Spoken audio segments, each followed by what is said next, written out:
minha mensagem de hoje tem por tema a dor da remoção. Remover algo ou tirar algo de nossa vida que nos oferece algum benefício é muito desafiador. E todas as vezes que a vida, que Deus se predispõe a agir na nossa vida, para que algo ou alguém seja removido dela, essa remoção, ela vai causar dor, por medo, por sentimento de posse, ou simplesmente por conforto. Normalmente as pessoas não têm dificuldade, principalmente na igreja. Você quer colocar alguém num cargo, ninguém normalmente não te pergunta por que você está colocando essa pessoa no cargo. Aliás, ela é até perfeitamente capaz de entender que ela só está sendo colocada nesse cargo porque Deus a colocou naquele local.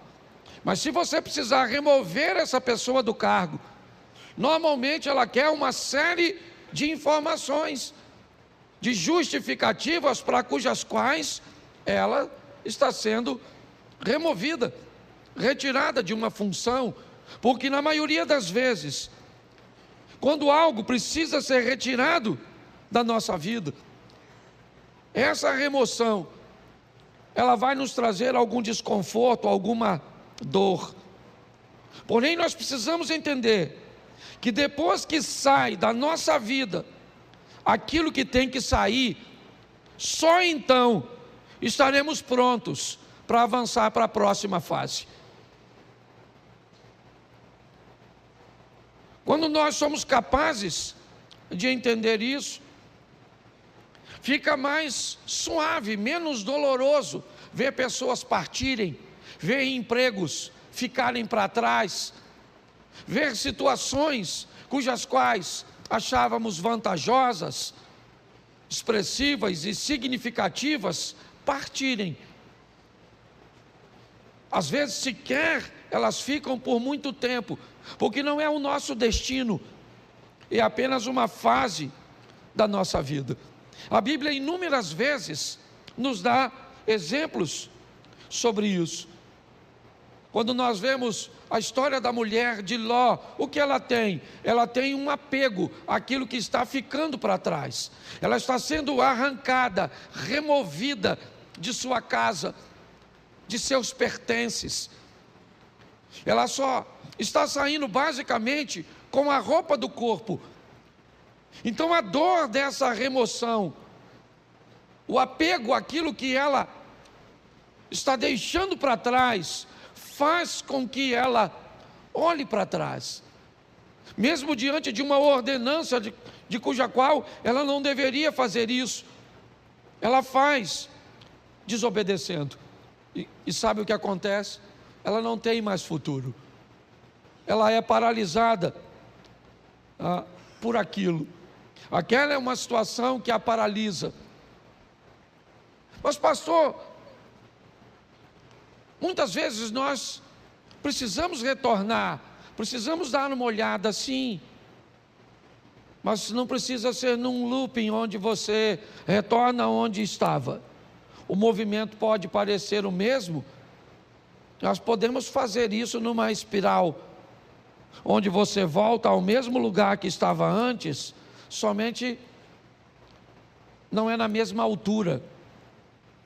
Volta, mas você sabe, quando um avião pequeno, ele precisa decolar num ambiente montanhoso, você sabe o motivo pelo qual o avião do grupo Mamonas Assassinas colidiu com a Serra da Cantareira? Porque ele não tinha força suficiente para decolar como um jato. Não havia nele potência o suficiente para alcançar uma altura. O piloto deveria ter decolado utilizando um sistema de espiral. Decolaria mais baixo, então retornaria e ganharia altura para que conseguisse transpor aquele obstáculo, aquela serra. Quando a vida vai tirar algumas coisas de nós, que ela precisa tirar, e é isso que eu vou te mostrar em 3 exemplos, nós precisamos estar preparados para lidar com essa dor da perda, da separação, com a remoção, né, de algo ou de alguém que precisa ser retirado da nossa vida, porque senão nós não vamos transicionar de fase. Há quanto tempo você não muda de fase na sua vida? Há quanto tempo coisas ruins não acontecem, mas também não acontecem coisas boas? Quando você vive num dinamismo, é lógico que nem sempre coisas boas vão acontecer. A dinâmica da vida traz consigo coisas ruins, mas coisas boas também acontecem. E nós vamos vivendo e crescendo, evoluindo. Mas se nós não soubermos lidar com essa situação, nós vamos ter problemas. O primeiro texto que eu quero usar é um exemplo disso num milagre. Segundo o livro dos Reis, capítulo 4, verso de número 4. Põe para mim na tela, por favor. Segundo o livro dos Reis, capítulo 4, verso 4. Depois entra em casa, fecha a porta atrás de você e dos seus filhos, e derrame o azeite em todas aquelas vasilhas, e ponha à parte as que forem ficando cheias. Preste atenção na exposição desse milagre, no que a Bíblia está narrando. O milagre está acontecendo, mas todas as vezes que uma botija de azeite se enche, o que esta mulher tem que fazer é retirar esta botija, colocar uma outra no lugar e colocar essa botija para trás. Então, enquanto essa está enchendo, assim que essa enche, ela remove essa e coloca essa para que se encha. Me parece que a visão é basicamente a mesma. Aconteceu, está tudo certo, e agora o que eu faço? O que aconteceu agora é passado. Eu tenho que voltar para o ambiente onde as coisas acontecem, e não utilizar o verbo no passado. Eu tenho que entender isso. Nós não podemos ficar vivendo, né, a mesma estação o tempo inteiro. Então aconteceu, tá bom, foi bom ou foi ruim, passou, eu tenho que estar pronto para a próxima fase. Quando não lidamos muito bem com isso, nós podemos ter sérios problemas.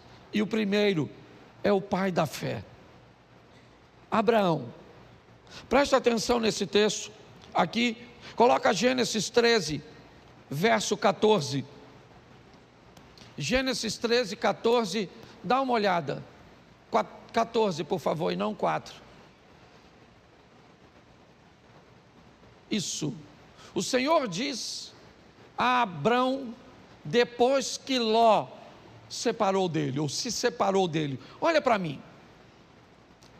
Tera tem 3 filhos: Abraão, Naor e Harã. Harã se casou e teve um filho chamado Ló. E logo em seguida Harã acabou morrendo.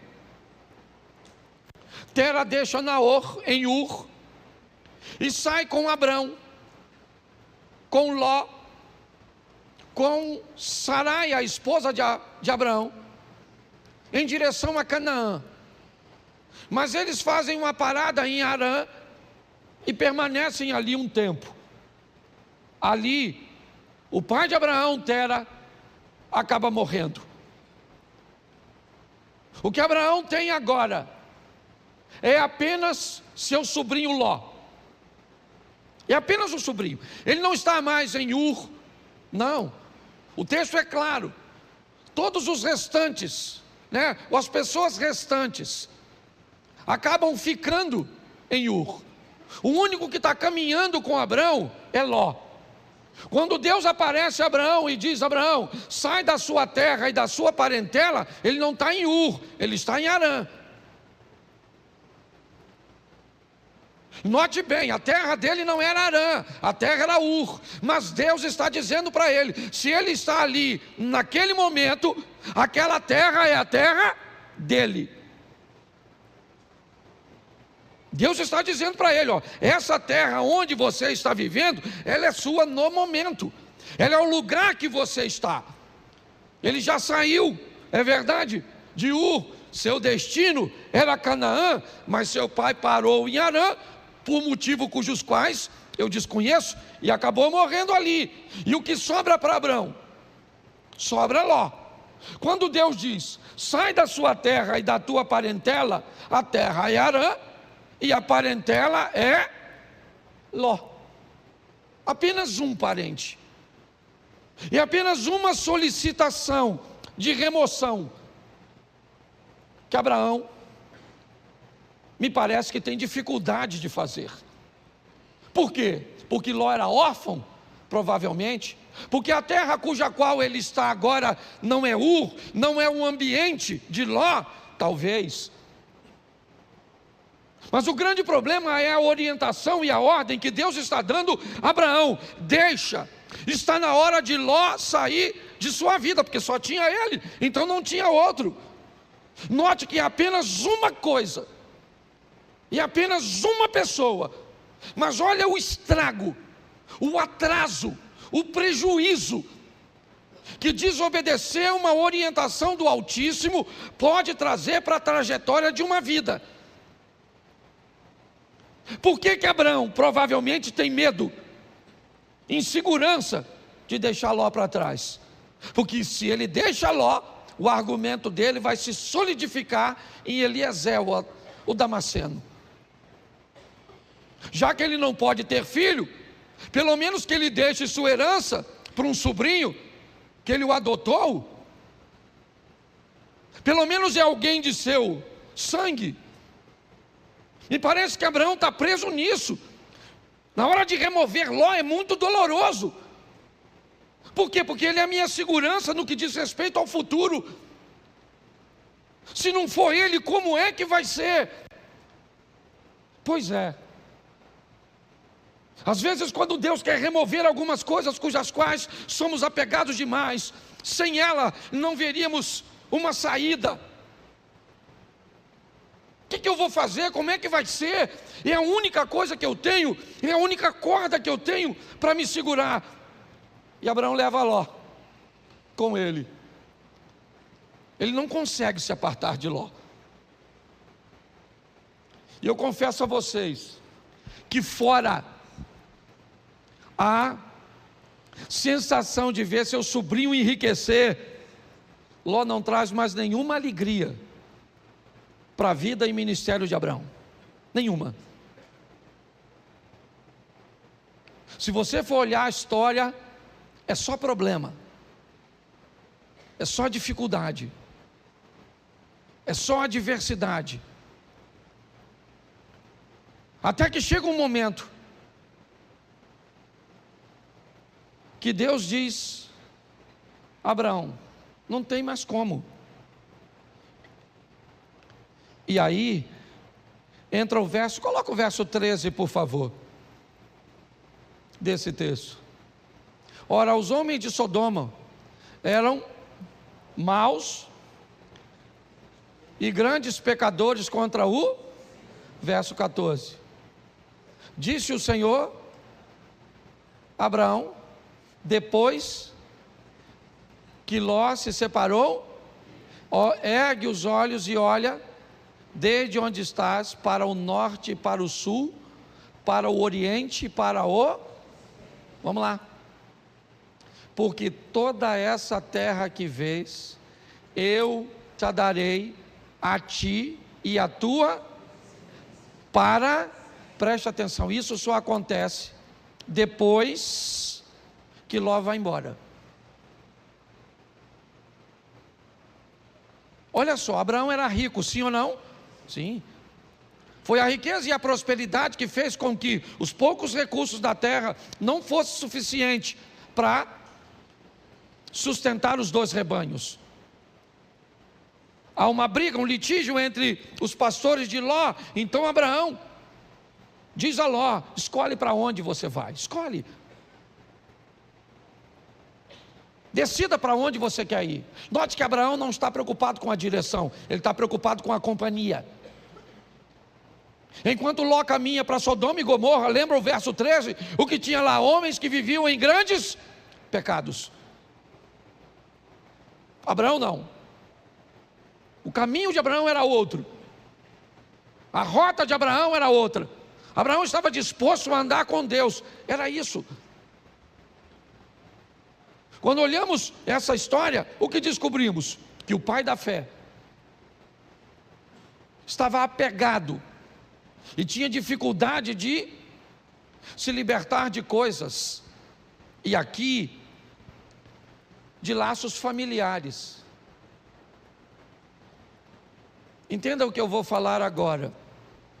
O corte do cordão umbilical, o rompimento da sua vida para com a sua família, para viver a sua própria história, precisa acontecer. É importante que você entenda isso. Existe uma nova fase para você, e você precisa estar pronto a retirar ou a permitir que isso aconteça. Se dependesse de Abraão, ele não tiraria. Mas a prosperidade dos dois foram tanta que a terra está dizendo para eles: vocês não têm como viver juntos. Então ele diz: então você vai embora. E o texto diz que assim que Ló sai da vida de Abraão, Deus disse: agora levanta os teus olhos e olha. Agora dá uma olhada. Agora não há limite. Finalmente eu posso fazer na sua vida tudo aquilo que eu sempre quis fazer. Só não conseguia fazer antes porque você ainda estava aprisionado. É importante, eu não sei qual é a prisão ou aquilo que precisa ser removido da sua vida.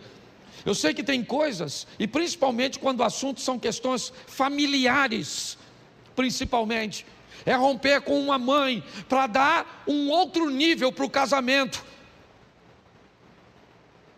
É romper com um filho para dar um outro nível para o casamento. Pare e pense. Muitas vezes nós precisamos, não é abandonar, não. Você vai ver o que Abraão ainda vai fazer mais à frente. Mas é importante que nós entendamos isso, que depois que Ló sai da vida de Abraão, as coisas tomam um rumo totalmente diferente. Então, por mais doloroso que seja, esteja pronto para viver essa remoção. Deixa eu usar a segunda, que eu não posso deter muito tempo. Jonas 1,15. Jonas capítulo 1, verso de número 15. Levantaram Jonas e o lançaram ao mar, e cessou o mar da sua fúria. Preste atenção. Um barco está para afundar, e Jonas está nele. Qual é o problema da tempestade? É Jonas. Qual é o motivo de tudo aquilo que está acontecendo? É Jonas. Por que Jonas está ali? Porque o capitão do navio está ganhando dinheiro com Jonas. Jonas está ali porque comprou uma passagem. Jonas está ali porque tinha uma grana para comprar uma passagem para entrar nesse barco. Mas ele é um desobediente, está certo? Mas ele está trazendo dinheiro. Mas eu não sei quem ele é. Tudo bem, não quero saber. Ele está trazendo uma grana, ele está trazendo uma lucratividade, e pautado nessa lucratividade, eu não sou capaz de selecionar quem entra na minha vida. Deixa eu fazer uma pergunta para você: quanto custa para entrar na sua casa? Quanto custa para entrar na sua família? Quanto custa? Qual é o preço de um ingresso da sua intimidade? Pare e pense. Por causa da entrada de Jonas, o capitão do navio, que não é profeta, ele não desobedeceu a Deus, não. Ele cometeu algum pecado quando vendeu o ingresso do barco dele para o Jonas? Sim ou não? Claro que não. Mas não interessa, tem alguém dentro da vida dele, tem alguém dentro do barco dele que está trazendo aquela tempestade. É só uma questão de tempo até ele afundar. Você sabe o que ele faz, o capitão do navio? Ele pega toda a carga e joga fora. Ele precisava perder a carga? Não, o problema era a carga, o problema era Jonas. Mas ele perde a carga. Porque pessoas perdem aquilo que não precisava perder, quando não querem tirar o que precisa ser retirado. Você não quer tirar esse comportamento? Então tá bom. Perde o casamento, perde a intimidade, perde a paz. Mas sabe por que Jonas saiu do barco? Porque o capitão procurou. O capitão está procurando, me parece alguma coisa para jogar fora. O que ele quer é aliviar o barco, já perdeu a carga, é verdade, mas a tempestade continua, então ele vai no porão, ele desce no porão do navio. Eu já falei isso aqui, ele desce no porão do navio, e lá no escuro do porão, deitado num lugar, está o Jonas. Porque aquilo que às vezes vai te levar para o fundo, não está na luz no convés, está no porão, escondido, quietinho. O que ele está estabelecendo em você, um comportamento, uma postura comportamental, que destrói seus relacionamentos, que impede você de ter relacionamentos sadios.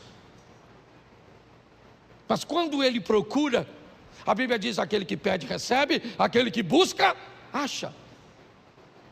Então ele não está buscando, ele achou, pegou o Jonas, levou o Jonas no convés, o interrogou, e Jonas disse: não era para eu estar aqui, era para eu estar onde?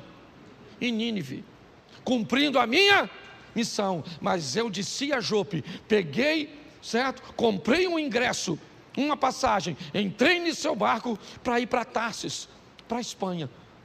E agora? A tempestade está lá, Jonas diz que ele é o culpado. Mas e agora? O texto diz que o capitão está com medo de jogar Jonas fora. Quem é esse cara? Não é quem ele é a missão que ele precisa executar. Não tem a ver com ele, é com o propósito de Deus na vida dele. Ele se torna importante por causa do propósito. E aquele homem olha e diz: eu não vou remover esse cara do meu barco, eu estou com medo de jogar esse cara fora. Eu jogo esse cara fora e, não quer jogar? Então tá bom. Eu sei o que é isso muito bem. Eu trabalhei 12 anos numa empresa, foi lá que meus filhos nasceram. Lá eu me casei, eu não tinha um carro, eu usava o carro da empresa. Tudo girava em torno daquele lugar. Eu não sabia viver, não havia nenhum outro ecossistema que eu conseguia enxergar, sabe, para me prover de um futuro. Não tinha. Não havia possibilidade, eu não conseguia enxergar. Eu sei hoje que existia, tanto existia que eu estou onde eu estou, mas na época eu não via. Eu estava totalmente apegado, e Deus usando todas as estratégias para me remover. Ele me tirou com mão forte de um lugar que eu não queria sair.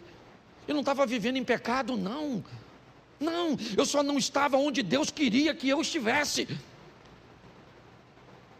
Mas aqui eu não quero falar de Jonas, eu quero falar do capitão. É ele é o foco da minha mensagem, porque é o barco dele que vai afundar. Por quê? Porque tem alguém que não deveria estar na vida dele, na casa dele, na empresa dele, nos negócios dele, no ministério dele. E agora ele tem que jogar Jonas fora. Sabe o que ele tem? Medo. Medo de jogar. Só que ele não vê outra situação.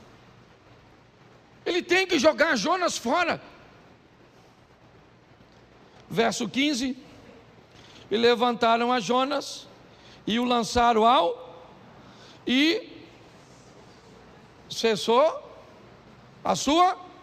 Aí ele foi lá, mergulhou no mar, pegou a carga toda, trouxe de volta para o navio e seguiu direitinho, sim ou não? Não. Precisava ter perdido a carga se tivesse jogado Jonas? Sim ou não? Mas perdeu a carga porque não achou o Jonas. Então fala para quem está do seu lado: acha o Jonas.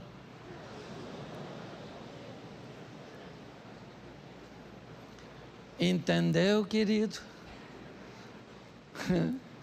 Acho que Deus está falando com alguma pessoa aqui hoje, certo? Você nem tem barco, mas tem Jonas, tá certo? Ah, pastor, descobri hoje, o meu Jonas é o meu marido.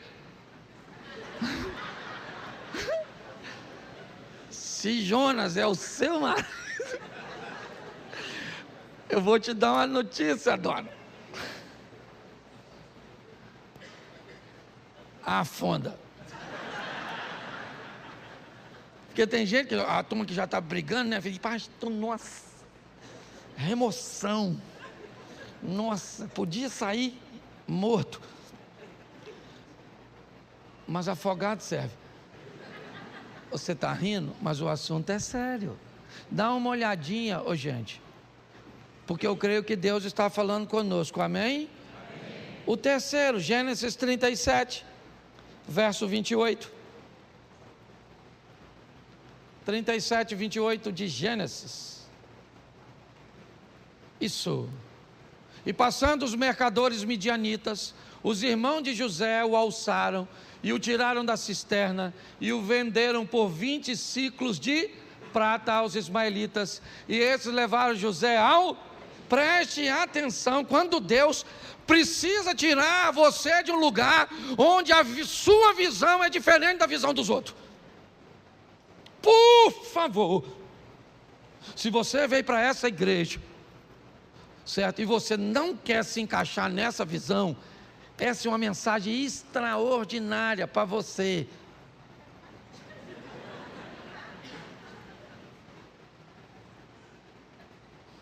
O José é um cara que ele vê o mundo, as coisas, ele aspira, seu comportamento é diferente de seus irmãos. Não cabe. Eu não estou dizendo que Rubem, Simeão, Levi, Isacar, Zebulun, Gad, Azer, Naftali, certo? Eu não estou dizendo que eles estão errados. Eu estou dizendo que há uma visão diferente. E Deus então vai remover José. Sabe o que ele é? Irmão dos caras. Sabe, ele vai ser vendido como? Repita comigo, é melhor ser um escravo na mão de estranhos do que irmão de uma família de invejosos. O dono do escravo, ele quer o quê? O que ele quer com o escravo? Ele quer o quê? Lucrar, sim ou não? Então, para o dono do escravo, quanto mais ele lucrar, melhor. O que o escravo vai fazer lá na frente, se o escravo amanhã se tornou governador do Egito, o cara não quer saber. O que ele quer saber é o quanto ele ganhou quando vendeu o escravo. Mas um ambiente de invejoso, ele está preocupado com o que você pode se tornar no futuro. É isso que vai incomodá-lo. Então o propósito, enquanto o dono do escravo não se preocupa com o escravo amanhã, desde que tenha ganho com ele, o invejoso não, ele se preocupa totalmente com amanhã, com aquilo que você pode se tornar. Porque na verdade, na maioria das vezes, todo mundo quer ver você bem, desde que não seja melhor do que ele. Na maioria das vezes é assim que funciona.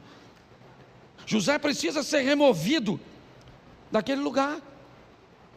Não cabe ali. Mas pastor, fique tranquilo.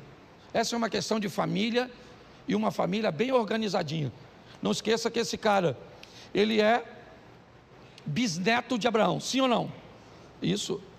Ele é filho de Jacó, que é filho de Isaac, que é filho de Abraão.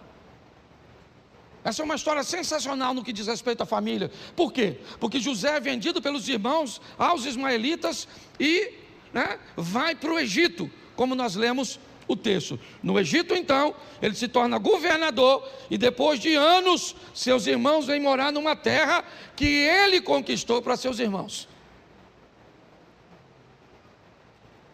Olha só, nessa história, os irmãos de José cabem na vida de José naquele momento que ele está lá?